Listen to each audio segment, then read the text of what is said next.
Hi everyone and welcome back to my channel. So today we're actually going to be starting our statistics unit. This is one of the last units in our algebra curriculum. So let's take a look. We should all be looking at lesson 8-1 on categorizing data. All right, so let's get started. So you should know the definition of what statistics actually is. So I have that actually written here for us. Statistics is the collection, organization, and analyzation of data. The data can be categorized in numerous ways. So we have qualitative data, which is also known as categorical data, right? So they're synonymous with each other. Qualitative and categorical go together. And then we have quantitative data. So two different ways of categorizing data. All right, so let's take a look at qualitative or categorical data. So qualitative, think about that word, qualitative quality. Now, just to give you a fair warning, this entire lesson is based solely on definitions and applying those definitions. So keep that in mind. So qualitative quality, that would deal with descriptions. The data is observed and not measured. That's really important. So we're talking about observations, not measurements. So some examples, you guys can think of like the five senses. You have colors, texture, smell, taste, appearances. These are just some examples. Another definition that we want to take a look at is quantitative data. Now think quantitative, quantity. So this deals with numbers. The data can actually be measured. So maybe I can talk about length, height, area, volume, someone's age, weight, number of members in a group, etc. All right, so these are just some examples, guys. So let's take a look at some questions here that pertain to categorizing data. So we have which set of data would be classified as qualitative. So qualitative, another word for that is categorical. Okay, well, let's see. First option we have is scores of students in an algebra class. Well, if I'm talking about their scores, that's dealing with numbers. So that's quantitative. Okay, let's take a look at the next one. We have ages of students in a biology class. Well, age, again, age is dealing with numbers, right? I actually have that even as an example up here. So that's also quantitative. So I'm also going to label that as quantitative. All right, so that's quantitative, that's quantitative. We have the number of students in a history class. Again, you're counting, so that's also quantitative. You're talking about the number of students, right? And that was actually an example I gave here. Number of students, number of members. All right, so obviously it has to be answer choice 4, but let's take a look why. We have eye colors of students in an economics class. So eye color, well, color, that's a description, right? So this is going to be categorical or qualitative. So it's answer choice 4. All right, let's keep going. Let's take a look at question 2, and you guys are going to do 3 and 4 on your own. So for question 2, we have Craig sees an advertisement for a car in the newspaper. Which of the following would not be classified as quantitative? So the opposite of quantitative is something that is categorical. Categorical or qualitative. So let's take a look. First option, the cost of a car. Well, that's already dealing with money. Car's mileage, you're counting. That's a number. Money is also a number. The model of a car. Well, that's a description. That's a description, and let's just double check that last one. The weight of a car, again, that's a number amount in probably pounds. So it's got to be answer choice 3. All right, hopefully you're getting the gist of this, qualitative versus quantitative. Pause the video here and see what you get for answer choices 3 and 4, and we'll compare.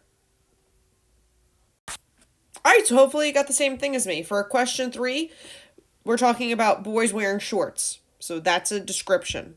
That's an observation. So that's qualitative, or you could have said categorical. And then we have the textbooks in the classroom are lined up against the window in stacks of 5. So qualitative, you're counting the stacks of textbooks that are lined up against the classroom. All right, so let's move on. So that was qualitative versus quantitative. Now we're going to talk about populations and samples. All right, so just to provide a little bit of information here, guys, this is actually really important. When we take data, we describe our data coming from either a population or a sample. So the population, that's the entire pool from which the sample is drawn. So the population would be everybody. And I'm going to give you guys some examples here, okay? Now, for a sample, the sample is the portion taken from the population. So just to give you guys an example, as I said I would, you have a school wants to add a sporting complex, including a turf field. They decide to survey the students at school to see if they're interested in building this complex. In this case, all the students in the school represents the population. All students in a school represents the population. But if I'm going to choose a small group of students, so if I'm going to choose a small group of students to ask, that's the sample. All right? So in this case, you can see really the importance of choosing a sample. Very different from just the entire population as a whole. Okay.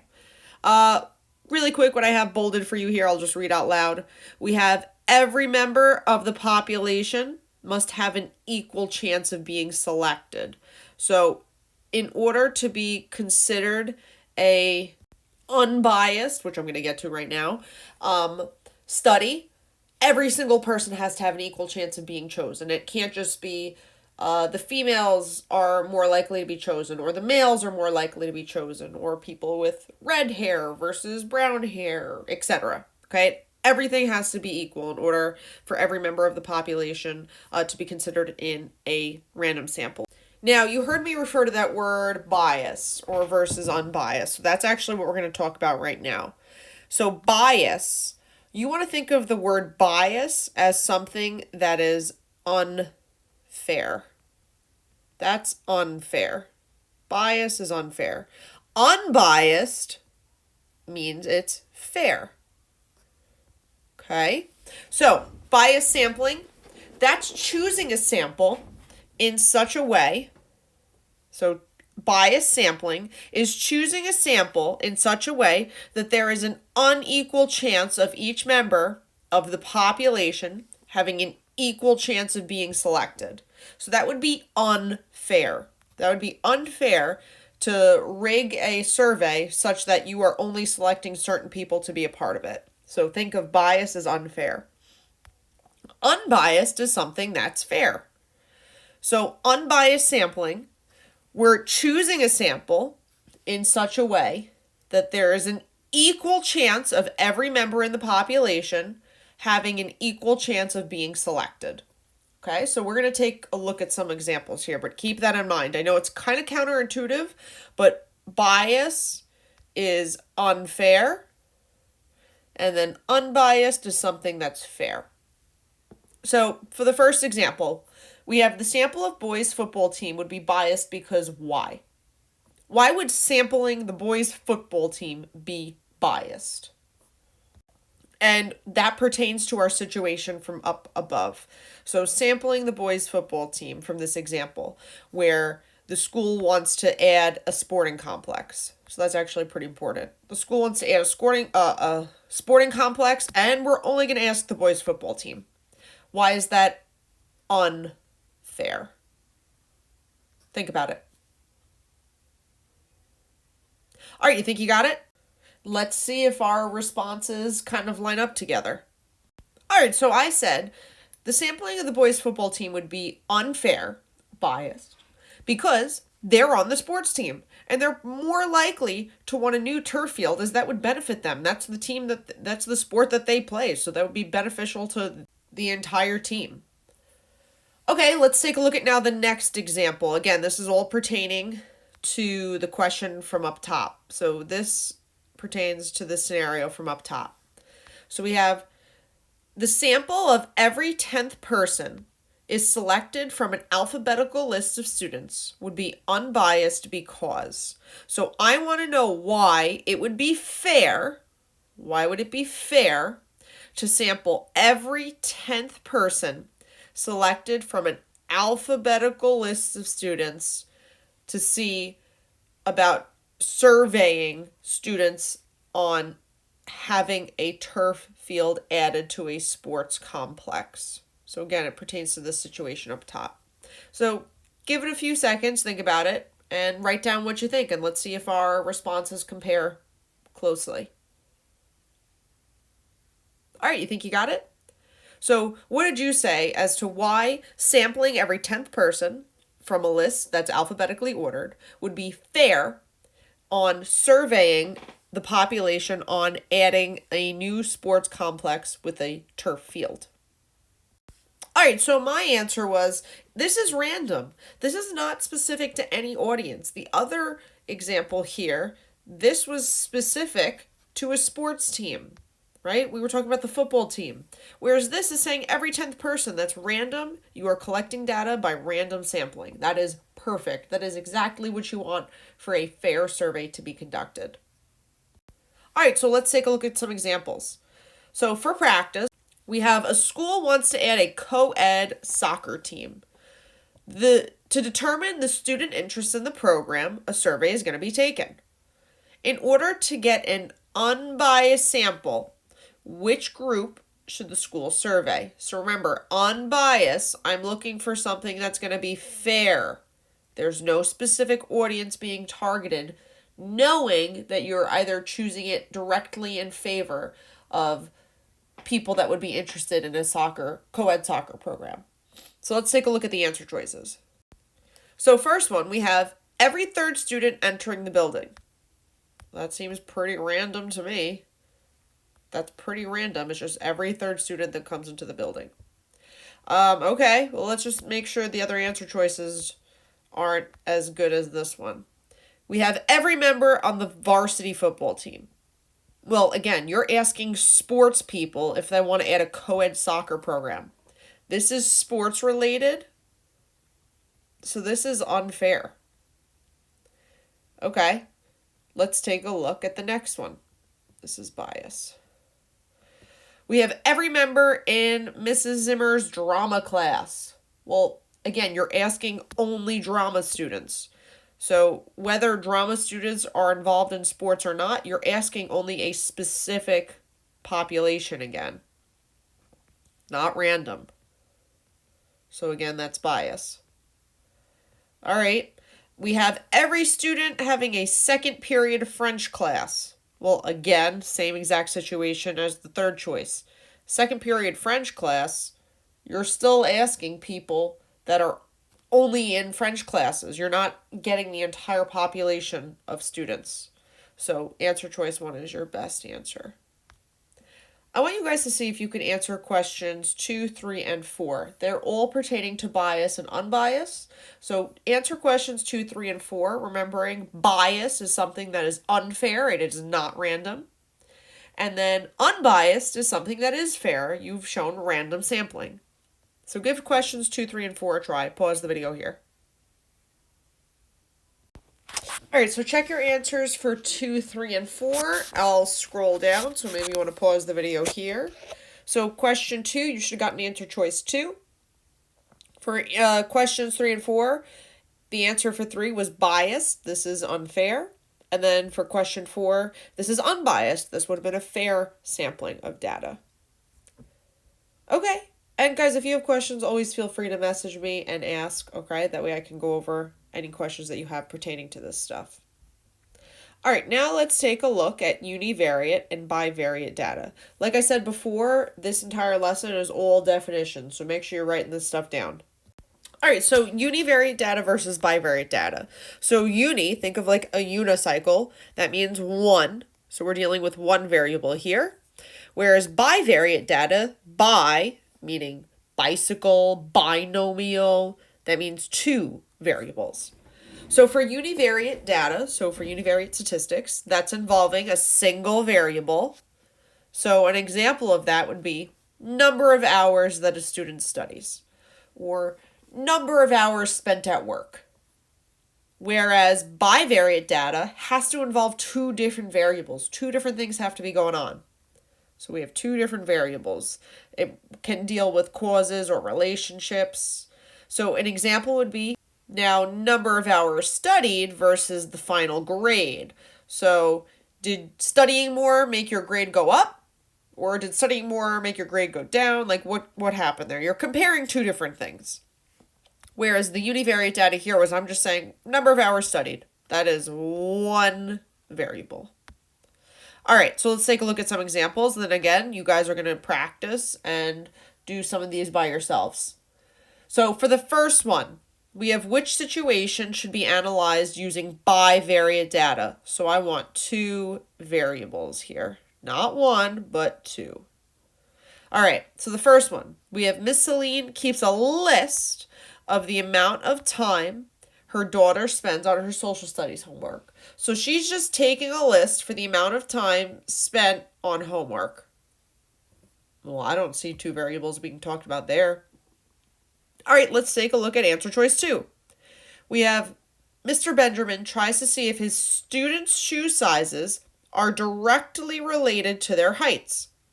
So he's trying to see if you have a bigger foot, does that mean you're taller? Or if you have a smaller foot, does that mean you're shorter? That's comparing two things. That's two variables. Let's just check the other answer choices, though, to make sure that we're solid on answer choice 2. All right, so for answer choice 3, we have Mr. Stefan record his customers' best video game scores. Again, that's just one list of one variable. And then we have Mr. Chan keeps track of his daughter's algebra grades for the quarter. So he's just keeping track of grades. Again, that's just one list of things recorded, so that is one variable, leaving answer choice 2 being our best answer. All right, I want you guys to try questions 2 and 3, and I'm going to do question 4 with you. So pause the video here and try questions 2 and 3. This should be pretty quick. All right, so for questions 2 and 3, you should have gotten bivariate and then univariate. All right, so just look that over. I gave a little example there. And now question 4. I want to know which data set is univariate. Now, fun fact, this was actually a Regents question. So let's take a look. Remember, univariate means one variable. Now, don't be confused or thrown off because you see two columns here. All right? One of these answer choices is really just a list of data where it's not being compared to anything. So keep that in mind. So let's go through the answer choices. So answer choice 1, we have height versus weight. Well, height and weight, those are two different things to compare. Maybe the taller you are, the more you weigh. So this is definitely bivariate. Bivariate. All right, let's take a look at answer choice 3. We have gallons versus miles driven. Well, these are directly related, guys. The more you drive, the more gallons you're going to need in your car, or the more that you use. So this is bivariate. So that's out. We have speed and distance. The faster you drive, the more distance you cover. So this is also bivariate. All right, well, that leaves us with answer choice 2, but let's understand why. We have quiz average and frequency. Do you guys know what frequency means? Like how frequent something happens? This is how much something occurs. So this frequency just means that we're listing quiz averages. So there were 12 students, so there were 12 kids with 70s. There were 15 kids with 80s. And then there were 6 kids with 90s. That's not comparing anything. There's no comparison going on here. It's just a list. So you guys may want to write down frequency is how often something occurs. All right? So let's make sure we have that written down. Okay, let's move on. Last topic here, and look, we are done with this lesson. So we have correlation now versus causation. Again, I said this lesson is all vocabulary, so make sure you're writing all this stuff down. Correlation is different than causation. Okay? So a correlation is a relationship between two or more variables. So it's just a relation between two or more variables. Whereas causation, it has the word in it, cause, right? Something being caused. A causation is the relationship in which one action directly affects another. So an example of something that's causation. We have the slower the pace of the runner, the longer it's going to take him to finish the race.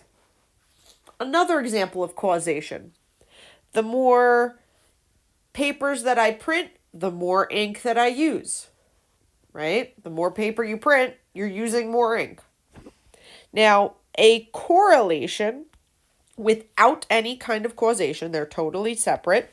A correlation could just be number of hours studied and then your score on the Regents exam, right? Studying more does not cause you to have a higher Regents grade.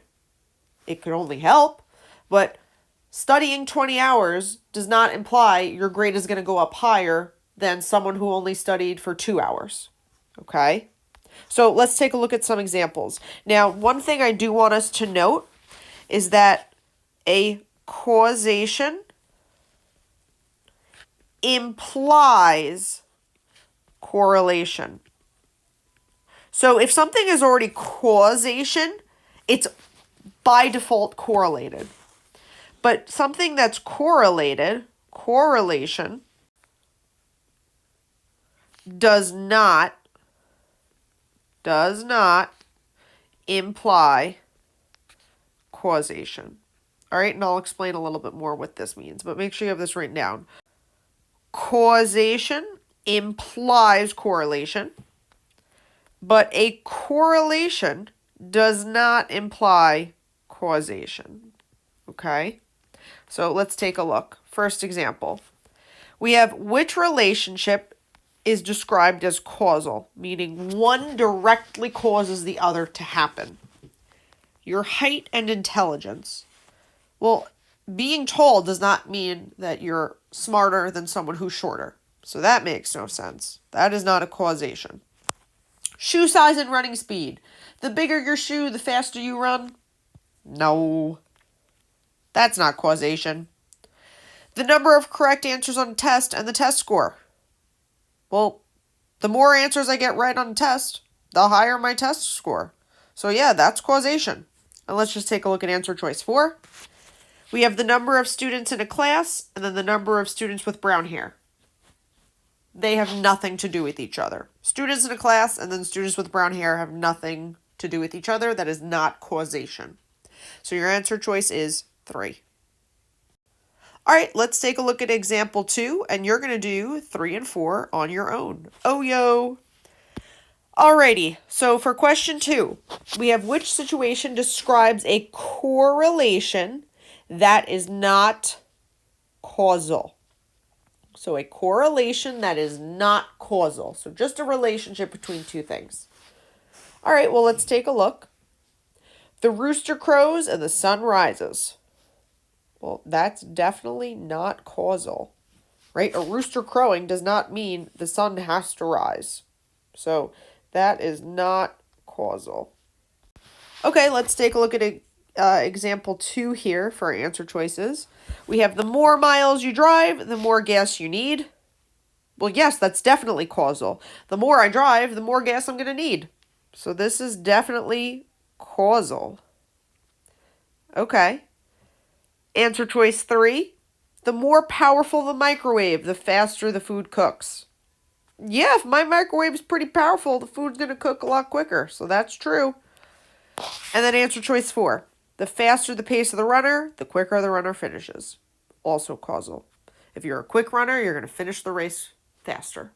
So a correlation that is not causal, one does not cause the other, is answer choice 1. A rooster crows and the sun rises. That's a correlation. You guys have ever heard of that phrase? Rooster crows when the sun rises. Anyways, that is a relationship that you could describe. It doesn't mean it's caused by the other.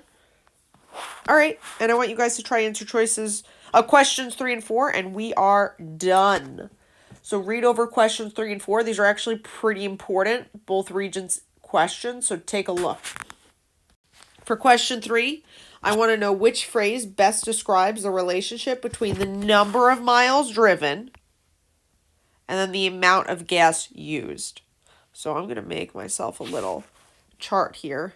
Miles driven and gas used. See if you guys can figure it out. All right, so take a look at my answer for question 3. This is both correlated and causal. All right, so the more you drive, the more gas you use. This is a causal relationship. And remember what I said earlier. Causation implies correlation. If something is causal, it's automatically correlated. So because this is causal, it's automatically correlated. This answer choice here, where is it? Here, for the first one, that makes no sense. You can't be causal and not correlated. This makes no sense. That would never happen. So that should have been crossed off immediately. All right, and let's take a look at question 4. So read it over and let's see if we get the same answer.